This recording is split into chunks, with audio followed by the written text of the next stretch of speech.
Hello lovelies, and welcome to my second video of the month. So this is something very different for me. I haven't actually done a traveler's notebook in I don't know how long. I had to really dive through my stash to find this book. And like I said in my last video, this kit has reminded me a lot of all the photos I've taken and the stories that have been coming out of this quarantine period we've been in.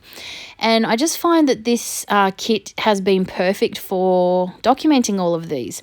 So I decided to use this kit for my traveler's notebook. So I've done a few pages in my traveler's notebook already, and this video is showing you, I think I do 2 double pages in this video. So yeah, like I said, I just really like this collection. It's perfect for documenting all of this. And yeah, I've seen a lot of people doing journals and traveler's notebooks and all sorts of things, just documenting their experiences. And I thought I might do the same because, as my son keeps asking, have you ever had anything like this before, Mum? And well, no, we haven't. So this is definitely, I think, something that's worth documenting. To start with, at the very beginning, it was a lot to take in. It was a lot of information to process and a lot of disruption to everyone's lives, obviously. And yes, I thought it would be good to document those stories. The page before I haven't shown you, but that was when it all started, the first few notices we had. But this one here is probably one of the ones that affected my youngest the most. So this was the official notice from Football Queensland of when the soccer season was postponed due to COVID-19. 2 days before the season was meant to start, and they had to suspend it. So this was a big disruption to our everyday life, and definitely one worth documenting. So I'm starting with my watercolours. Like I said, I've used these watercolours for just about every project I've done. It's just a great way for making backgrounds. And because I've got this watercolour, this is actually watercolour paper in this traveler's notebook, it just worked really well. So I've just added some colours down. I've gone with the blues and the purples, and then adding a bit of water. It gives me a good pink tone, which matches in with that paper. I've just used some of the pattern paper to what have I done to layer behind my photo. So this is the photo I took. This was a screenshot of the Football Queensland notice, and here's Monkey now. Remember? Hi. This was when they cancelled the football season, soccer season, wasn't it? So we've just finished game 3, haven't we? So soccer season is back underway, thank goodness. It was pouring. It was raining, yes, it was.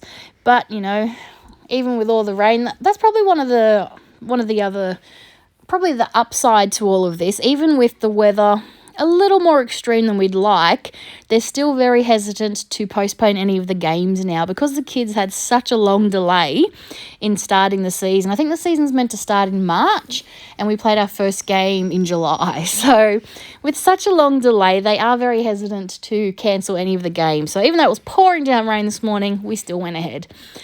But anyway, back to... I don't think they're going to cancel anything. No, back to the layout. So this is where I'm adding my journaling. So I'm using double pages for all of my spreads. So I've got generally a photo on one side and journaling or a title on the other side. And I've just added my journaling onto one of the Project Life printable cards. Actually, it had this little notebook. I love this. I really want a punch that has this little notebook edge to it. I can't find one anywhere. I've never been able to find one. So anyone ever knows where I can get one, let me know. I love that that notebook edge. But yeah, so I've just added that with some more paper layers behind it. I'm trying to use my pattern paper, like I said, and I'm finding adding layers works really well. So now on to my next page, and once again I'm going to start with some watercolour. So this is just one of the first photos I took with all those statistics. I think at the beginning of all of this, Facebook had a lot of pictures and things and a lot of information, and I took lots of screenshots of those things. And that's what I'm using as well. I'm using a lot of that for all that information. So this is how I like to use watercolours as well. this is my brush that I use. In my first video, I used the brush that come with the watercolors itself, but this is my preferred watercolor brush. This is a big round mop brush. So this is a 24 and it's my favorite. If I'm going to watercolor, I'm going to use this. And I'm going to use it with a lot of water because I really do like my watercolors to be flowy and to really spread on that page. So I start with that. And in this case, I've gone with the yellows, the oranges, and the reds. And I'm just going to matte this photo. First, I matted it on the packaging that came with the alphas because it was just a really nice light blue. And then I'm matting it on this green. Like I said, I'm trying to use up my pattern paper. And I'm not a big pattern paper scrapbooking kind of person. I tend to use a lot of white cardstock versus pattern paper. So I'm trying to find other ways to use my pattern paper. And in my traveler's notebook is a really good way to do it. So I've just layered that down, and then I'm going to get little strips sort of acting as washi tape. You'll see in a minute. So like I said, I really do feel that this kit has some great embellishments for documenting all of this. So that's what I'm using here. I'm just making a little cluster down the bottom. And then I am trying to show that the 2 pages are connected. And to do that in my first few spreads, what I've done is I've run some paper or paper strips across the 2 pages. So it sort of draws your eye and shows that these 2 pages are connected, if that makes sense. So instead of just being 2 separate sides with pictures or things stuck down, you can tell that they're joined together in one spread, if that makes sense.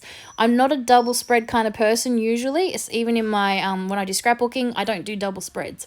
So I struggle with that whole using both sides together type thing, which is where I find that this Traveler's Notebook has been really good. It's really helping me to bridge that. So as you can see, I've used my watercolor on both sides to join them together, and then my embellishments and my paper strips are both leading across the page as well to draw your eye over. So now I'm just going to add my journaling. That's one thing I'm trying to remember to do, is to journal about these photos, and very, very importantly, adding the date. I struggle to remember to add the date to my scrapbook pages, but this Traveler's Notebook, being that it's all about a specific time, really, really remembering to add the date to these spreads. So that's it for my second project, and I'll see you real soon. Bye for now.